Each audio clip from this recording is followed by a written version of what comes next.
श्री स्वामी समर्थ. जय जय स्वामी समर्थ. माझ्या स्वामी कृपा चॅनलमध्ये सर्वांना नमस्कार. कृष्ण जन्माष्टमी. या जन्माष्टमीला काकडीशिवाय श्रीकृष्णांची पूजा ही अपूर्ण मानली जाते. तर त्याचं काय महत्त्व आहे तेच या व्हिडिओत मी तुमच्यासोबत शेअर करणार आहे. भगवान श्रीकृष्णांच्या नैवेद्यासाठी 56 प्रकारचे पदार्थही तयार केले जातात, पण काकडीशिवाय भगवान श्रीकृष्णांची पूजा ही अपूर्ण मानली जाते. तर असं का, याचीच माहिती या व्हिडिओत आपण जाणून घेणार आहोत. भाद्रपद महिन्यातील कृष्ण पक्षातील अष्टमीला कृष्ण जन्माष्टमीचा सण साजरा केला जातो. श्रीकृष्ण हा श्रीहरी विष्णूंचा 8वा अवतार मानला जातो.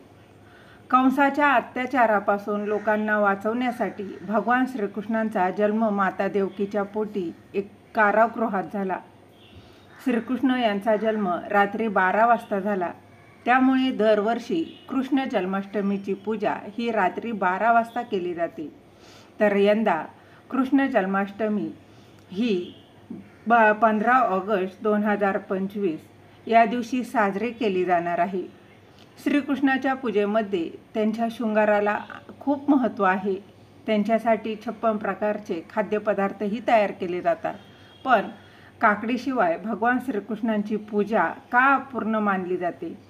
तर ज्याप्रमाणे मातेच्या उदरातून मूल जन्माला येतं आणि जन्मानंतर नाळ कापून मातेच्या गर्भाशयापासून वेगळं केलं जातं, अगदी त्याचप्रमाणे जन्माष्टमीच्या दिवशी काकडीपासून बालगोपाळांचा जन्म होतो अशी धारणा आहे.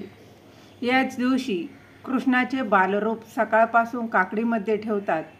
रात्री जन्माच्या वेळी बाळकृष्णांची मूर्ती त्या काकडीमधून बाहेर काढून मोठ्या थाटामाटात जन्मोत्सव साजरा केला जातो. काकडीपासून कृष्णांच्या जन्माच्या या प्रक्रियेला नाळछेदन असं देखील म्हणतात. तर जन्माष्टमीच्या दिवशी रात्री 12 वाजता श्रीकृष्णांचा जन्म झाला, त्यामुळे रात्री 12 वाजता काकडीचे देठ नाण्याने कापून बाळकृष्णांचा जन्म देण्याची पद्धत आहे. त्यानंतर शंख वाजवून कृष्णांचं स्वागत करून उत्सव साजरा करतात. त्यानंतर पूर्ण विधीपूर्वक श्रीकृष्णांची पूजा करतात. तसेच नैवेद्यात सुंठ तसेच पंचामृतासह काकडी अर्पण करतात. कृष्ण जन्माष्टमीच्या दिवशी श्रीकृष्णाला जन्म देण्यासाठी काकडी कापण्याच्या प्रक्रियेला नाळछेदन असं म्हणतात. या दिवशी पूजेच्या वेळी भगवान श्रीकृष्णाजवळ काकडी ठेवावी आणि 12 वाजता काकडी आणि तिच्या देठाच्या मध्ये एका नाण्याच्या साहाय्यानं कापतात आणि या प्रक्रियेला बालकृष्णाची नाळ वेगळी होते असं म्हटलं जातं. जन्माष्टमीला म्हणजेच कान्हाला काकडी अवश्य अर्पण करावी असं म्हटलं जातं. काकडी अर्पण केल्यानं भगवान श्रीकृष्ण खूप प्रसन्न होतात आणि आपल्या भक्तांची सर्व संकट दुःख दूर करतात. ज्या काकडीने श्रीकृष्णाची नाळ बांधली गेली होती ती काकडी गरोदर स्त्रीला खाऊ घातली तर श्रीकृष्णाप्रमाणेच गोंडस मूल जन्माला येतं असं देखील म्हटलं जातं. झालेली सेवा महाराजांच्या चरणी रुजू करते.